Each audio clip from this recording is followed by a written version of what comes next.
জয় গুরু। শ্রী শ্রী ঠাকুরের চরণে আমার শতকোটি প্রণাম। আপনাদের প্রত্যেককে জানাই রানন্দিত জয় গুরু। আজকের প্রসঙ্গটি কী নিয়ে আমি বলে দিচ্ছি। আজকের প্রসঙ্গটি বৃহস্পতিকে কি করে আমরা তাজা রাখতে পারি। আনন্দ সুখ চায় না এমন একজন মানুষও আমরা কোথাও দেখতে পাবো না। তাই আমরা কি করে ভালো থাকব, কি করে সুস্থ থাকব, আর বৃহস্পতিকে কি করে তাজা রাখব, সেটাই আজকে আমি আপনাদের সঙ্গে আলোচনা করব। শ্রী শ্রী ঠাকুর আমাদের কি বলে গেছেন সেইগুলো আজকে আমি আপনাদেরকে বলে শোনাবো। তো ধৈর্য ধরে ভিডিওটি দেখবেন, অবশ্যই ভালো লাগবে। তো কী প্রসঙ্গ নিয়ে চলুন শুরু করছি।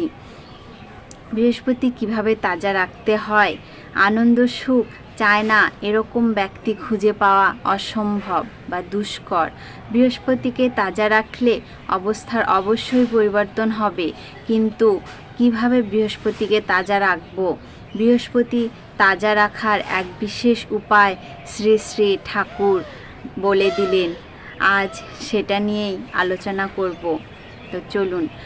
পরম দয়াল শ্রী শ্রী ঠাকুর বললেন, দীক্ষা নিলে কি হয়, দীক্ষা নিলে কি কি পাওয়া যায়, এই প্রসঙ্গে একটি ছোট্ট ইষ্ট প্রসঙ্গ করব। স্থানীয় এক মুক্তার ভদ্রলোক ঠাকুরকে বললেন, আমি নানা সমস্যায় ভুগছি, আমি আপনার শরণাপন্ন, আপনি আমাকে পথ বলে দিন, আমি চাই সুখ, শান্তি, আনন্দ। এই কামনা সকলেই চায়। আমিও আনন্দ সুখ চাই, সুখ শান্তি চাই। শ্রী শ্রী ঠাকুর বললেন, আমার কথা এবড়ো খেবড়ো কথা, আমি যুক্তি তর্ক না বুঝে সহজেই বলে ফেলি। আপনি দীক্ষা নেন এবং সুকেন্দ্রিক হয়ে ওঠেন এবং অন্যকে সুকেন্দ্রিক হতে সাহায্য করুন। আপনিও সুখী হবেন এবং অপরও সুখী হবেন। দীক্ষা নিয়ে পালন করলে সুকেন্দ্রিক ও সুখী হওয়া যায়। দীক্ষা নিয়ে সঠিকভাবে পালন করলেই সুখ, শান্তি ও আনন্দ পাওয়া যায়। এরপর ঠাকুর সরোজিনী মাকে তামাক সাজতে বলেন। দুনিয়াটা তামাক খাওয়ার মতো, সারাদিন খায়, নেশা ধরে মাত্র, পেট ভরে না। পরে শ্রী শ্রী ঠাকুর তাঁবুতে এসে বললেন, আর একজন মুক্তার ভদ্রলোক আসলেন ঠাকুরের সঙ্গে দেখা করতে। তিনি বললেন, আপনি এত মহান যে আপনার কাছে প্রশ্ন করার অধিকারিণী নই। এবং মুক্তার বাবু বললেন, আপনি তো পূর্ণ। শ্রী শ্রী ঠাকুর বললেন, পূর্ণ সেটাই, তিনি অপূর্ণ কাউকে করেনি। ঠাকুর বললেন, পূর্ণ সবাই, তিনি অপূর্ণ কাউকে করেনি। তিনি বললেন, আমাদের ভিতরে অভাব থাকে, আমরা বুঝতে তো পারি না শক্তির উৎস কোথায়, তাই একটি ভূমিকা নিয়ে আমরা চলি। কেউ ডাক্তার, কেউ মুক্তার, জর্জ, কেউ আংশিক ব্যক্তিত্ব নিয়ে থাকে, তাই পছন্দ করে। কেউ ব্যক্তিত্ব নিয়ে চলতে চায়, তিনি কাউকে ছোট করেনি, আবার বড়ও করেনি। যার যেমন আগ্রহ সে তেমন পূর্ণ হয়ে উঠতে পারে। শ্রী শ্রী ঠাকুর বললেন, দীক্ষা নিয়ে ঠিকভাবে চললে তবেই উন্নতি হয়। তাই সুকেন্দ্রিক হওয়া আগে প্রয়োজন। উপস্থিত স্থানে দীক্ষা নিতে হয়। আমি সুকেন্দ্রিক, এটা ভাবাও যা করার ক্ষেত্রেও তাই প্রয়োজন, তাহলেই সুখ শান্তি পাওয়া যায়। আমরা ভাবি অনেক টাকা পয়সা থাকলেই সুখ পাওয়া যায়, এটা কখনোই নয়। আগে মনের মধ্যে কি কি অভাব আছে সেগুলো পূরণ করতে হয়। ঠাকুরের কাছে সবাই সমান। এরপর জানবো আমরা কি করে বৃহস্পতি তাজা রাখতে হয়। চলুন এখন সেটাই শুরু করছি। এরপর জানব বৃহস্পতিকে কিভাবে তাজা রাখতে হয়। শ্রী শ্রী ঠাকুর রাত্রে মুখার্জির পার্কের মাঠে একটা চেয়ারে বসে আছেন। সুরেশ ভাই, অরবিন্দ বাবু, ইউজার ম্যানদা প্রমুখ তার কাছে আছেন। শ্রী শ্রী ঠাকুর সুরেশ বাবুকে কথায় কথায় বলেছিলেন, একটু একটু করে নাম করবেন, ওতে বৃহস্পতি তাজা হয়। আমরা যদি একটু একটু করে নাম করি, এতে আমাদের বৃহস্পতি তাজা হবে। আরও বলেছেন, ওর অসম্ভব ফল। আমরা যদি একটু করে নাম করতে পারি তাহলে তার ফল তো আছেই, তাছাড়াও বৃহস্পতি তাজা হয়। আর সংসার প্রতিপালনের জন্য আয় করবেন না, যেটা আমরা ভুল করি।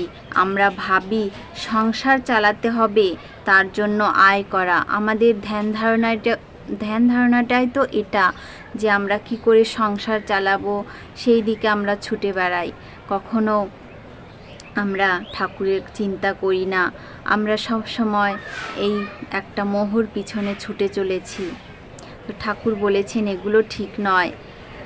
আর এর জন্যই টাকা পয়সা সংসার চালাবো কি করে, এই প্রশ্নটাই আমাদের প্রত্যেকের, আর এই চিন্তাটাই আমাদের মাথায় ঘোরে।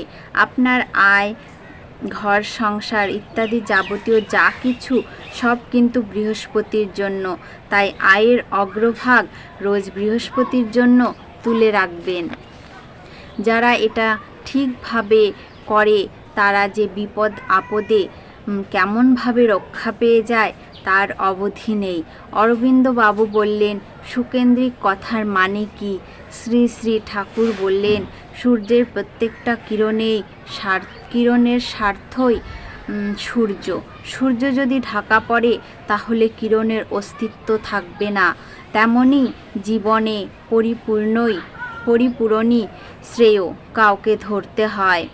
আর যা কিছু করতে হয় তার স্বার্থের জন্য, তাকে উপজয়ী করার জন্য বেকুবের মতো করে যেতে হয়।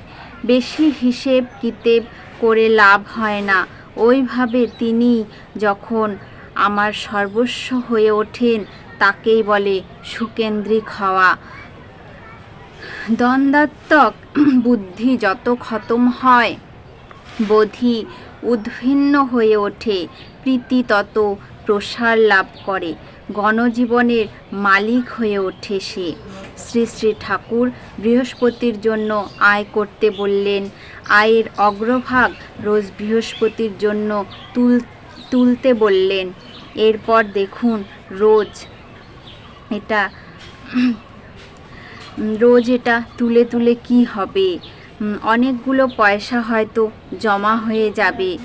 তো সেক্ষেত্রে একটা প্রশ্ন আপনার, এটা খরচ করবেন কিভাবে? দেখুন, বৃহস্পতির জন্য সংগ্রহ করে করে আরও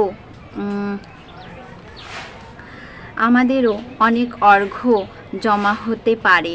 তো সেগুলো আমরা কি করব, সেটা আমি এক ঋত্বিক দাদার কাছে জানলাম। সেই ঋত্বিক দাদা আমাদের জানলাম যে বৃহস্পতির জন্য শ্রী শ্রী ঠাকুর যে আয় করতে বললেন আর আয়ের অগ্রভাগ বৃহস্পতির জন্য তুলে রাখতে বললেন। কিন্তু এটা কিভাবে এটা খরচ করব, মানে আমরা যে টাকাটা সঞ্চয় করব বৃহস্পতির নামে, তো সেই টাকাটা আমরা কি করে খরচ করব? তখন ঋত্বিক দাদা আমাদের বললেন, এই অর্থটা কোনো ইষ্টার্ঘ পাঠিয়ে খরচ করতে। ধরুন আপনার কাছে হঠাৎ করে একটা সুযোগ চলে এলো যে আপনাকে ইষ্টের জন্য কিছু ব্যয় করতে হবে, তো আপনি ওইখান থেকে নিয়ে ইষ্টের জন্য ব্যয় করতে পারেন, কিন্তু অন্যান্য পারপাসে এই অর্ঘ্যটা একদমই খরচ করা যাবে না। তাহলে আমরা এখন থেকে সবাই এটাই করব যে টাকাটা, মানে যে পয়সাটা আমরা উপার্জন করব সেটা আগে বৃহস্পতির নামে কিছু কিছু করে জমাবো। সেই কিছু কিছু টাকা ধীরে ধীরে জমা হবে, সেই টাকা আমরা যখন কোনো ইষ্টার্ঘ মানে কোনো একটা কিছু হবে, আমাদের সৎসঙ্গ অনুষ্ঠান হবে বা কোনো কিছু হবে, তখন সেই টাকাটা আমরা ইষ্টের জন্য সেখানে দান করতে পারি। এতে আমাদের বৃহস্পতি তাজা থাকবে। আজকের প্রসঙ্গটি এই পর্যন্তই। আবারও আসবো নতুন কোনো প্রসঙ্গ নিয়ে, নতুন কোনো গল্প নিয়ে। তো সবাই ঠাকুরের কৃপায় ভালো থাকুন, সুস্থ থাকুন। জয় গুরু।